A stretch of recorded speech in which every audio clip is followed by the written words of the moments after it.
Hello and welcome to Fork in the Road. My name is Rusty Gaylord, and I'm excited to have with me today Paul Slater from BillionMinds.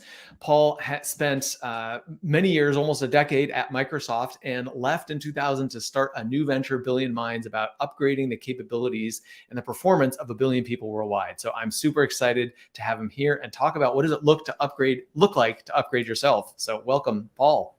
Hey, Rusty. I know you started BillionMinds a couple of years ago.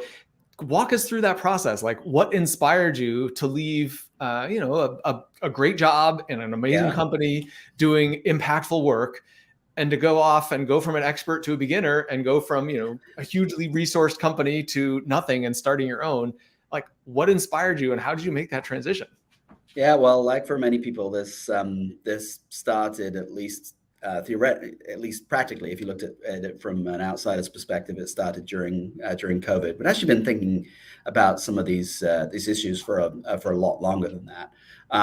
But COVID, for me, as for many people, was kind of like a period of real reevaluation in terms of what I wanted to do with the sort of next part of my life. And I met and worked with my co-founder at BillionMinds while at Microsoft, and I think we were both going through that pretty much at the same time, and then ultimately, kind of, for want of a better term, kind of worked up the courage, if you like, to jump ship and test these more open waters. Because you're dead right. I mean, the work that we were doing, both of us actually, that we're doing at Microsoft was very fulfilling, very rewarding. We were working on an internal startup inside Microsoft, and it was focused on clinical research and specifically looking to use technology to get life-saving treatments to people faster. So you couldn't really get more, rewarding than that.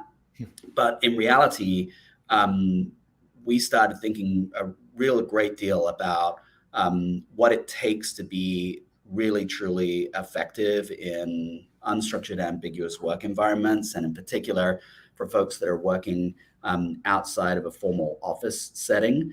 And it kind of became our passion. We were seeing, folks, this even before COVID happened, we were seeing folks that didn't have the structure of, if you like, a traditional 9-to-5 office job.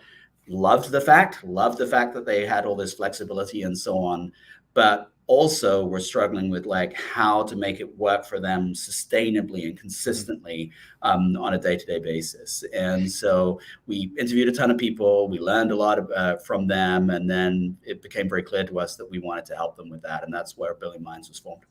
Yeah, well, it makes so much sense. I mean, everything we heard right during the pandemic was productivity went up, but part of the reason productivity went up is because all the boundaries disappeared, and it's like you're working all the time, right? And so from an company standpoint, they're like, hey, this is great, everyone's performing. But from an individual standpoint, it's a little challenging because it's like, hey, when do I turn off? How do I turn off? And I've had those corporate jobs where the work never ends.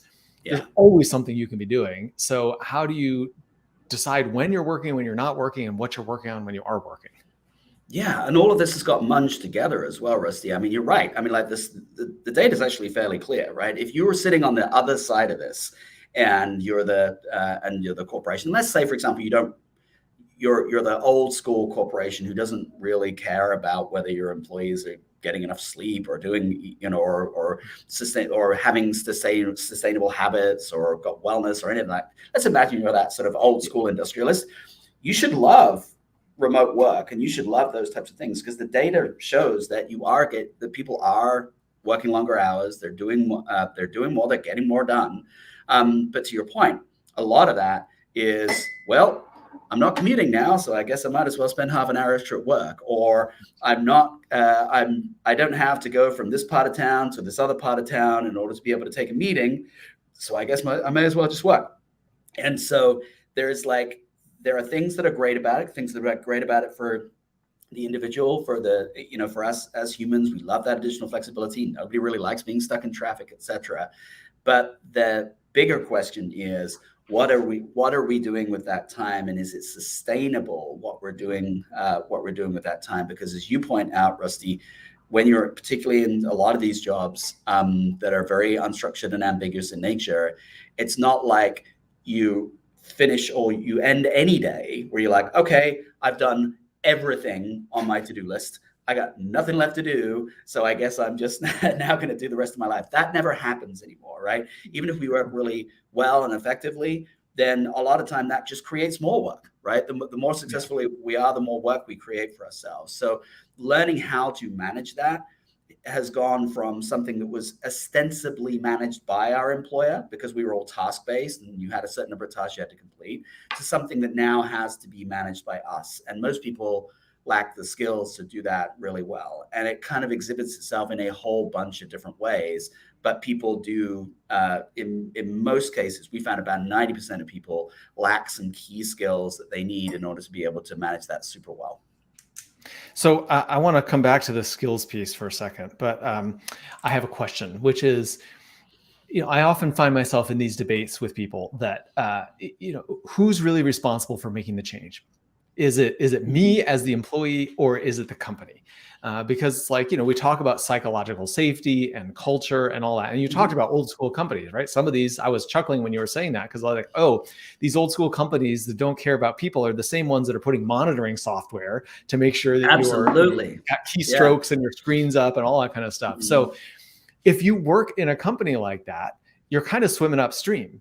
But I'm of the belief that it's always up to the person, right? If you're not happy, or if you're stressed, or if you don't know how to be effective in an unstructured work environment, that's on you to address. But I'm curious to hear your thoughts. That's my perspective. I'm curious to hear your thoughts on what if you're one of these people who's in a company that doesn't support this kind of thinking? Yeah. What do you do? Do you have to leave, or can you actually be effective anyway? Yeah. Well, I think your answer as to whether it's always our responsibility, I think it's sort of a yes and, right? So I think it is, like, ultimately, right, the well-being of me as an individual, right, is I've got to take some responsibility for that, right? Yeah. So if I don't take any responsibility for my own well-being, my company can do, a million things to help me, but then, I'll finish the day and, drink 10 pints of beer or whatever, right? So there has to be some commitment from me in order to be able to focus on my own well-being, my ability to be able to sustainably do whatever it is I do.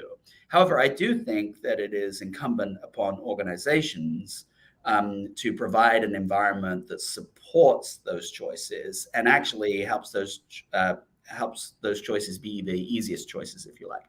And so, for example, if you live in an environment where your work environment piece of it, right, where that work environment piece of it is extremely unsupportive and culturally, for example, is continuously rewarding people who behave in unsustainable ways and penalizing people who do not do that, right? So, for example, Bob worked the all-nighter 3 days in a row. We're going to reward and elevate this person. Dave behaved in a more sustainable manner. We're going to diminish that person, right? If that's the organizational structure in which you're in, then it can be very, very difficult to thrive. But that company is making decisions that are ultimately not going to help that company, right? And so I think as we get more to an environment whereby remote options become the norm, and as we truly understand what the implications are of work and the rest of our lives merging, more and more companies will understand that taking steps to at least support the choices that their employees make in terms of behaving in a sustainable way, setting boundaries, and adopting behaviors that will allow them to be consistently effective over time, that it's in their interest. Companies will realize that. Now, if you're in a company that actively, let's say, for example, you're in a company that's using surveillance software and has a culture which is just like really, really doesn't fit with your own choices, then probably under those circumstances, that is a question, like a larger question, right? If you're spending a third of your life, or in some cases during the week, up to half of your life, spending your time in that organization, and there's something about the way in which that organization functions that deeply disagrees with how you want to live your life, that's probably something that you want to reevaluate. But that said, right, there are choices that you can make within it, right? Yeah. Most companies, the majority of companies, if you can consistently provide results as a human, over time, what tends to happen is that you get freedoms in those companies associated with your history and track record of delivering results. Yeah. So they may have formalized policies, but you may be not subject to those formalized policies because of the results you deliver, or something along those lines. Yeah. Which makes, yeah. So I agree with everything you're saying. I think it's great. And I'm just thinking about people that I've worked with, that I've coached, and who have made some of the choices within the environment that they're in to do what's right for them, to become a more effective leader. And that's of their team, but it's also of their self, right? So setting their own boundaries for themselves and so on. And at some point, some of those people have gone on to get promoted, get more responsibility and so on, because they're growing as a leader. And sometimes those people, what I label as outgrow the organization. Yeah. They get to the point where they say, hey, I've done everything I can inside of this environment, but now the environment is no longer supporting me in my growth. And I don't see the opportunities to continue to develop and be the person and the leader that I want to be and I know I can be. And then they move on. And I think it's just another way of reflecting what you're saying is, sometimes if you're in an environment that's not right for you, the right answer is to move. And there are always choices. There are always things you can do inside the environment that you're in. Oh, yeah. And I think you make a really important point there about the fact that this is kind of temporal, right? So it's very, very clear, right, that at different points in your life, things that are appropriate for one part of your one time in your life might not be appropriate for another time in your life. So, for example, when I left Microsoft, that was not really because that wasn't a statement like that Microsoft was suddenly terrible or anything along those lines. It was nothing to do with that. The reality was that when I joined Microsoft was a very, very good place for me to grow as a person and learn a whole bunch of different things. I think I held probably 8 or 9 different roles in my 10-year period. I think I know I had at least 15 different managers through that time period going on, right? And so that was not necessarily great that I had all of that, but at the same time, I was getting a huge bunch of different experiences that all kind of built upon each other. And I wouldn't say it would be presumptuous to say that I outgrew Microsoft, but what would be true would be to say that at the point at which I left Microsoft, the best thing for me as an individual was to take some of those entrepreneurial learnings that I had and take this passion that I now have about, well, I guess I've always had, but take this passion that I've always had in terms of, helping people thrive in these unstructured, ambiguous environments and helping people thrive outside of the confines of a normal office, a lifestyle that I personally have lived for 20 plus years. Take that and then turn that into a skills development organization. I could only really do that outside and purely independently. So that was not a statement about my company. And I think where people often get stuck is they don't update their mental model. And if you think about it, your own situation might change. Your company may or may not change in terms of its culture, in terms of its values, in terms of what it's doing. And then entirely external factors might change as well, right? The world might change in a certain way, and that might lead you into a particular direction. So constantly updating your model. I had a manager once who said to me that he thought it was a great practice, and I think he was probably right. He said every 3 months, he says every 3 months, think to yourself what you are doing right now, what you could be doing inside your organization, and what you could be doing outside your organization, and just do that check once every 3 months, and then decide whether what you're doing now is what you want to do, whether you want to do something different inside your organization, or whether you want to do something externally. And it was a great continuous check to make sure that you do it versus you drift. Yeah. Well, and I think the reality is we all drift.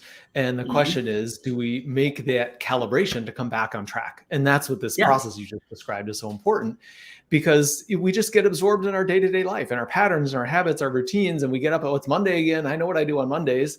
Yeah. Yeah. And if you don't step out of that, you will just keep doing that. Yeah. I talk about it kind of in a simple way as you're going to live by default because you're just going to keep repeating the same patterns, or you're going to live by design, which is you're going to take every 3 months a moment to think about what can I be doing, what do I want to be doing, and make a choice. Yeah. I love this topic, and I want to get back to this idea of skills because I Yeah. think one of the things that is unique about what you guys are doing, which I really love, is you've taken this idea of how do you be successful in an unstructured environment. And it's not a personality assessment. It's not an intelligence question. It's not some innate capability that you have or you don't have, but it's actually a set of skills, and a set of skills that can be taught and learned and developed. And so I want to just spend a little bit of time talking about, we're not going to obviously get through everything because I know you guys have a whole program around this, but what in your mind are some of those top skills or categories of skills that are important for people to develop in terms of working well in an unstructured environment?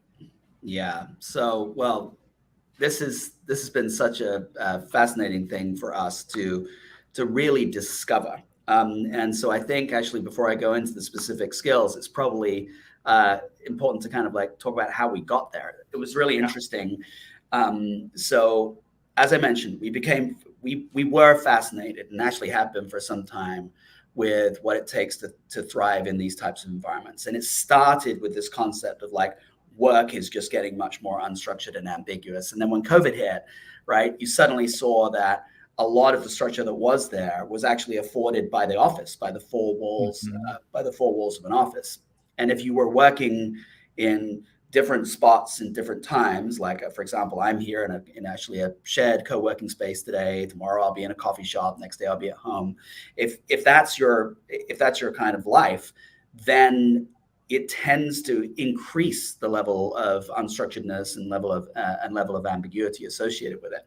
And so the question we wanted to answer started simply with, are people good at this or are people not good at this? And Mhm. particularly those new people, the people that are just like come out of an office and were working from home or whatever. And so we did a series of interviews. Initially, we did 300. We now over several thousand. And this series of interviews that we did, we were trying to ascertain what people did well, what people struggled with, etc. And what we found, as I alluded to earlier, was around 90% of people struggle with one or more aspects of navigating, if you like, an unstructured, ambiguous life. So this could be anything from switching off effectively at the end of the day, or starting work consistently at a particular time, or consistently motivated, right? So many of the people, these were obviously anonymized interviews, and many of the people would admit, for example, that when they woke up in the morning, if they didn't have a meeting scheduled till 11, they basically weren't getting anything done until 11, right? And so it was very they might have sat at their desk, but maybe they're being distracted by their phone, or they're being distracted by other things that are going on in their lives. And it was really difficult for them to like get into the work mojo. So there's just a couple of examples. There are about 10 different examples that we isolated that people struggled with. So we found this 90%, then we found this 10%, and that was super interesting, right? This was we initially called them our remote work superheroes, as it were. And these were the people that just had it nailed. And they didn't just have it nailed like for the last week. They'd had it nailed for years. They had a really, really consistent way and a sustainable way of being effective. And they got promoted, and they like really built a career that was centered around, as it were, living in the ambiguity or living in the uncertainty. So that's when our research got really interesting, because we thought to ourselves, you know what, if we can identify the skills of this 10%, right, really lock down what those skills are, and then if we can build a platform that helps embed those skills in everybody else, then we've got something that allows that 90%, as it were, to get to the level of that 10%, so that you can have the flexible life that you want, but you can also get the promotion. You can also, get the new job if you want to, and live in this environment. And so that period of primary research, which is about 2 years of primary research we did on this, led us to 5 specific skills. And those 5 specific skills, I want to be clear up front because they're going to seem kind of high level, but there are very specific ways in which you can get from just understanding what those skills are to embedding those skills as behavior. And that obviously takes into account things like neurodiversity. But all that said, so the 5 skills are: first, organization. So you think about organization, not just in terms of like, is your desk tidy or something along those lines, but how you go about organizing your time, how you go about organizing your virtual things. So that could be like files and emails and stuff like that. And then how you go about organizing your physical things. And all those are different in a remote environment than they are in a traditional office environment, where some of that organization is kind of taken care of for you, whether you think about it or not. So for example, if you work 9 to 5, your day is organized around 9 to 5, things like that. Right. And then the second is control. And think of control as being the control you have over yourself. So how much control are you able to exert over your day versus how much control is wrested from you. So for example, if you live in a calendar and 80% of the meetings on your calendar have not been scheduled by you at a time when you wanted, you don't have much control over your calendar. That's a good example, right? And so then there's the control you have over that. There's the control you have over your own behaviors. There's the control that you have and seed in like team scenarios. So when you're working with other people, how do you retain enough control so that you feel comfortable, but then seed enough control so that you can collaborate effectively with others? Then the third skill is motivation. And so this surprises people actually sometimes when we talk about motivation, because I think people tend to think of motivation as like an innate trait. But if you actually kind of go back to the sort of raw definition of motivation, really what it's about is connecting what you do to why you do it, right? And having a purpose for the things that you do. And so that 10% really emphasized that, right? They made conscious effort to understand the why behind the things that they were doing, and then use that as a driving force. And motivation is super important in remote work scenarios in particular. Otherwise, you get to that point that I was talking about before, where it's just like difficult to get started, difficult to get the engine moving. And of course, over time, a lack of motivation can lead to things like low-level burnout and disengagement at work and things like that. So that's something that can be concretely worked on, and something that you can absolutely cultivate. The fourth we refer to as balance, and this is very different though to old school like work-life balance, where work's on one side and life is on the other. What we're really talking about here, in a sense, is balance of relationships. So it's like so being in balance yourself, and having enough time to focus on yourself, and using that time effectively, and balancing that against the needs of your organization and the needs of your friends and your family. So keeping all of those things in balance with each other, so that you can be sustainably effective over time. And then the last one is resilience. And so we think of resilience as being the ability to be able to cope with the ever-changing world around you. And so using specific techniques, like, for example, borrowed from things like the emergency room and the battlefield and things like that, these people that work in very challenging, very changing environments, using those types of techniques to make sure that you're resilient to what's going on all around you. And so those 5 skills are honed really well in that 10%, very individual ways, but honed in that really well in that 10%. And they're all built on a foundation of well-being. So you have that foundation of well-being that allows you to execute these skills well. Then you execute these skills well. And if you do so, then you're in a position where effectively you are going to be sustainably effective as a remote employee. Yeah. Awesome. Thank you so much for sharing that. I mean, one of the things I love about the work you're doing, Paul, is that you are actually out there doing primary research, right? You're interviewing people, thousands of people, you're distilling down what these skills are. And then I think there's a super important thing that you talked about. You didn't spend a lot of time on it, but it was the difference between knowledge and behavior. Oh, yeah. And I know that this is a big part of what BillionMinds is, and is about teaching, not just gaining the knowledge, but actually applying it. Yeah. because so many people read books and listen to podcasts, and right, there's so much information out there, and information is great, but it's inexpensive and it's everywhere and can be overwhelming. And there's a huge difference between knowing something and actually doing it. And that's one of the things I like about Billion Minds. So we're going to start moving towards wrapping up, but I wanted you to just take a moment and talk about what is Billion Minds? If someone's like, hey, this is really cool, how do I apply these in my life? How do I learn about this? How do I actually do something with it?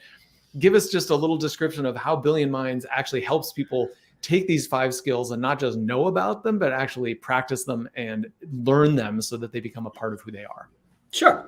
So a couple of things. So first off, we predominantly sell into organizations, but we do actually have an individual offering. So if folks are interested in pursuing the individual offering, they can go to BillionMinds.com and they can find the details on how to sign up.